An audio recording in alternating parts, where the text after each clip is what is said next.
புதுச்சேரி ராஜ்பவன் பகுதியில் காங்கிரஸ் நிர்வாகிகளுக்கும் பாஜக நிர்வாகிகளுக்கும் இடையே மோதல் ஏற்பட்டு ஒருவரையொருவர் தாக்கிக் கொண்டனர். வாக்குச்சாவடிக்குள் காங்கிரஸ் நிர்வாகிகள் கட்சி துண்டுடன் நுழைந்ததால் இதனை பாஜக நிர்வாகிகள் தட்டி கேட்டுள்ளனர். கடைசி வரை கட்சி துண்டை எடுக்க காங்கிரஸ் நிர்வாகிகள் மறுத்த நிலையில் இரு தரப்பினருக்கும் இடையே தகராறு ஏற்பட்டு கைகலப்பானது பரபரப்பை ஏற்படுத்தியது.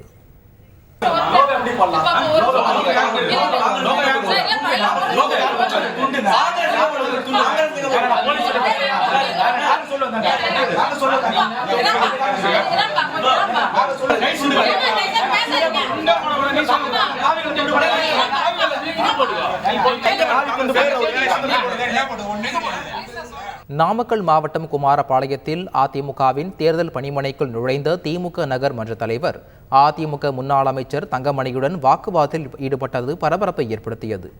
அதிமுக நிர்வாகிகளுடன் முன்னாள் அமைச்சர் தங்கமணி ஆலோசனை கூட்டத்தில் ஈடுபட்டுக் கொண்டிருந்த நிலையில் அவ்வழியே சென்ற திமுக நகர்மன்ற தலைவர் விஜயஜன்னன் மது போதையில் தேர்தல் பணிமனைக்குள் நுழைந்து தகராறு செய்ததாக கூறப்படுகிறது. இதில் திமுக நிர்வாகிகள் தாக்கியதில் அதிமுக நிர்வாகி ஒருவர் மருத்துவமனையில் அனுமதிக்கப்பட்டுள்ளதாக கூறப்படும் நிலையில் சம்பவம் குறித்தான வீடியோ இணையத்தில் வெளியாகி பரவி வருகிறது.